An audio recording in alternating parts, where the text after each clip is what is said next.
Сәлеметсіңдер ме балалар? Бүгін біз 81-ші сабақтың тапсырмаларын орындайтын боламыз. Мәтінді оқу керек ең алдымен, одан кейін мәтін мазмұнына сәйкес келетін тақырыптың қысқаша атауын талдап жазу керекпіз. Бізге Бала Шоқан, Сотниковтың ақыл кеңесі, өнерпаз бала, Шоқанның арманы деген 4 нұсқа берілген. Жауабы өнерпаз бала. Келесі мәтінде кім, не туралы айтылған? Өнерпаз мысық туралы, мектеп ашу үшін Шоқанның қалаға барып оқуының қажеттігі туралы, бала Шоқанның білімді болуды армандауы туралы. Яғни бұл жерде бізде екі сарғышпен боялған екі нұсқамыз тұр. Келесі, Сотниковтың Шоқанға берген ақыл кеңесін қалпына келтіріп жаз. Сенің қалаға барып оқығаның жөн. Білім беру үшін мектеп ашу қажет. Бұл өнерпаз бала, оған білім керек. Оқып білімді болған соң мысық сияқтыларды үйретесің. Жауаптарына келетін болсақ, бірінші, бұл өнерпаз бала, оған білім керек. Екінші, білім беру үшін мектеп ашу қажет. Сенің қалаға барып оқығаның жөн.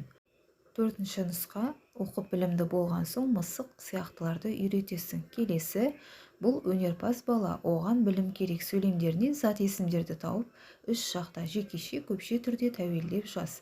Жекеше түрде бірінші жақ, менің балам білімім. Екінші жақ, сенің балаң білімің. Сыпайы түрде сіздің балаңыз біліміңіз. Үшінші жақ, оның баласы білімі.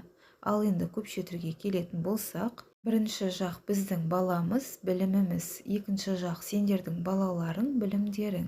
Сыпайы түрде сіздердің балаларыңыз білімдеріңіз. Үшінші жақ олардың балалары білімдері. Келесі екінші тапсырма, мәтін бөліктерінің атауын толықтыр. Сотниковтың Шоқан ауылына келуі, балшықтан жасалған күйме, мысық өнерпаз бала, Сотниковтың бала Шоқанға айтқан ақылы.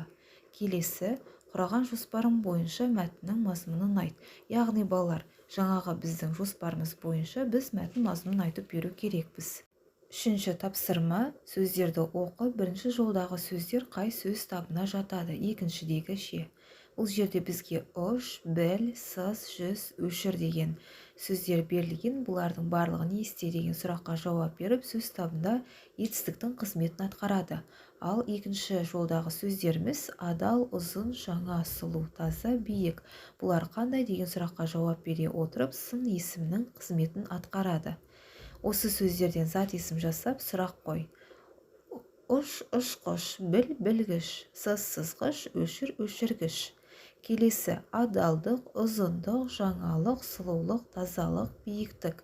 Яғни ғыш, гіш, қыш, кіш жұрнақтарын жасау, жалғау арқылы балалар біз етістіктен зат есім жасадық.